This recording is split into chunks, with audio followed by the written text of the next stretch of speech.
Jack the Ripper was the first renowned serial killer in history who influenced the way we solve crimes today. The many murders he committed led to some of the most extensive press coverage in past time.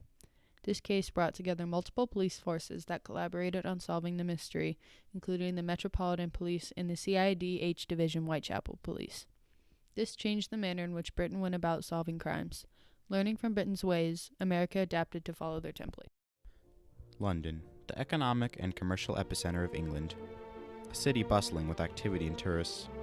Many people come to see the capital city of this fine country during its prime, Queen Victoria's Golden Jubilee, the celebration of Her Majesty's reign for over 50 years. The city of London is characterized by the different styles from multiple generations of architecture.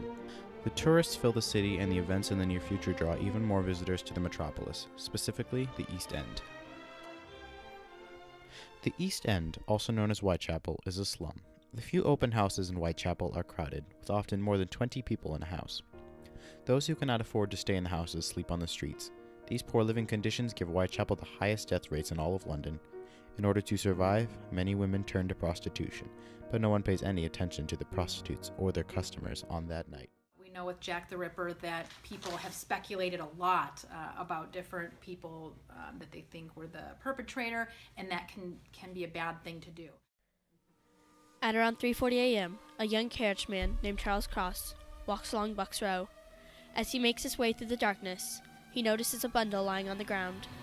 As he draws closer, he discovers that it is the body of a woman. He calls over another carriageman, Robert Paul, to inspect the scene. Neither man knows what to do, so they walk away. It is only 5 minutes later that Police Constable Neal comes across the woman. He lifts his lantern and finds the woman's throat is sliced nearly to the bone. Constable Neal sends for Dr. Ralph Llewellyn, who proclaims her dead on the scene. Llewellyn brings her back to the mortuary, where Inspector John Spratling writes down a description. As they examine the body, they make a horrifying discovery. The young woman's abdomen has been sliced open. Murder is a common occurrence in Whitechapel, so the constables assigned to this case have this type of investigation down to a science. The growing crowd has already contaminated the crime scene, so securing the scene is not a priority. The constables are told to search for footprints, scraps of cloth, tools used by the murderer, or the murder weapon. A team of constables then questions the surrounding neighborhood. After conducting the interviews, they analyze the responses to determine a particular person's involvement in the murder. Of course, at this time, they are looking for a person who is close to the victim, seeing as all the previous murders were domestic. In some cases, we've seen where the serial killers have targeted certain groups of individuals, such as maybe young women or prostitutes, or people that are perceived as being vulnerable, or where maybe people won't notice them missing per se, to turn them into law enforcement to say this person is missing, what happened. Inspector Edmund Reed of the CID-H Division is given the case. The CID-H Division covers the East End, including Whitechapel. Inspector Reed sends constables out to gather information. The constables spread out and knock on every door of every house in the area. The constables now face the first of many inconsistencies in the case. No one saw or heard a thing. By this time, the news of murder has spread throughout Whitechapel. There are no witnesses, but several people identify the woman as Mary Ann Nichols. Mary Ann Nichols, a 43-year-old divorced prostitute and mother of 5, was last seen alive by Ellen Holland at 2:30 a.m., drunk and bragging about the money she had just earned. They determined she must have been with a customer, but no one will admit to being the last person to see her alive. It was originally thought that the murders were committed by a gang, but it was later narrowed down to one person. They decided that with the enormous publicity brought on by the case, the members of the gang would have been talking and information would have leaked. For the first time, the police have used a method of critical thinking to rule out the possibility of gang violence in a case. In the following days, the police receive a tip suggesting that a man nicknamed Leather Apron might be connected to the murder. He was given the nickname because, according to the locals, he always wore a leather apron. He was famous for taking money and beating up prostitutes. Police Sergeant William Thick is certain Leather Apron is John Pizer, a Jewish butcher. The police quietly search for Pizer until, on September 5th, a local newspaper publishes the information. Claiming that Pizer always carried a knife, the newspaper makes him sound like a ghost who a person would only see seconds before they met their end. Because police fear that the hysterical public will start anti-Jewish riots, policing the area becomes an even bigger priority. Inspector Frederick Aberline takes over the case. Scotland Yard, otherwise known as the Metropolitan Police, is now in charge. The CIDH division continues to police the area, but they must now share the job and communicate with police detectives from Scotland Yard. The police forces will have different views of situations that will lead to minor conflicts. 9 days after the discovery of Mary Nichols' body, John Davis finds another body. Upon entering his backyard, Davis discovers the body of another woman. Like Mary, her throat is slit and her torso brutally cut open. Davis runs into the street, summoning the first men he sees. The men who were called upon look at the bloody corpse and begin to search for a policeman. They find Inspector Joseph Chandler, who is soon joined by Divisional Police Surgeon Dr. George Bagster Phillips. Phillips discovers that the woman had not only been cut open, but also disemboweled.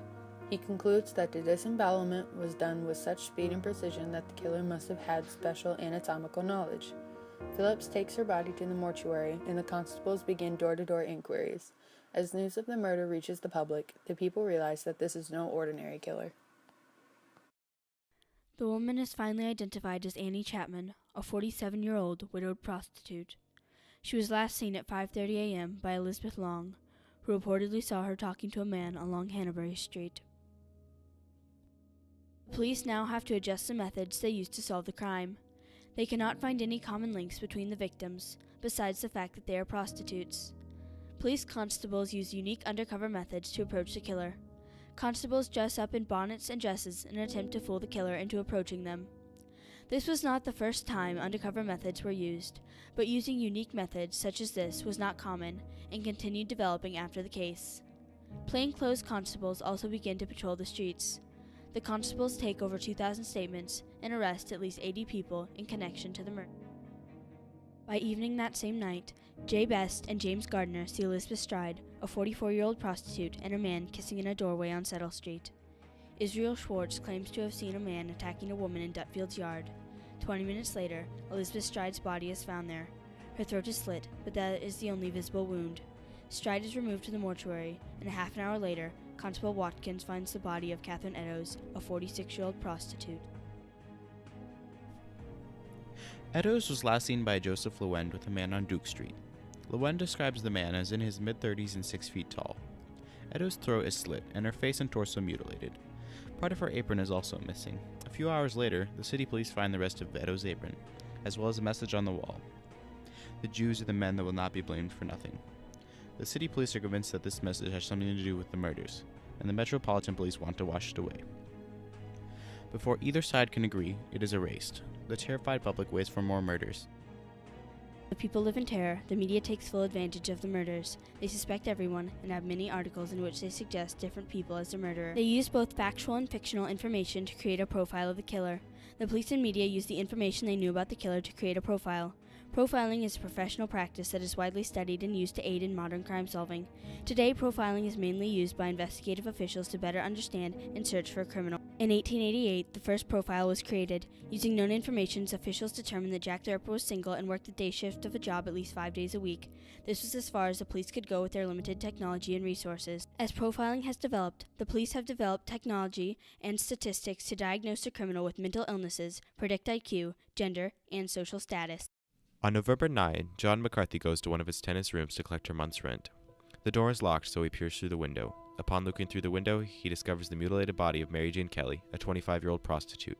Her form is so mutilated, it can barely be recognized as human. Developed throughout the case, it was a new way of securing crime scenes. Mary Jane Kelly's crime scene was the first to be secured during the murders. Because her body was locked inside the room, no one was able to enter, preserving valuable evidence. The police more thoroughly investigate the scene. Police struggle to find leads and solve her brutal murder. Months go by with no leads, but also no deaths. It is not until after the murders that most of the suspects are actually identified as suspects, such as Aaron Kosminski, Walter Sickert, and Michael Ostrog, but no one is ever convicted of the crimes. Jack the Ripper's reign of terror has finally ended.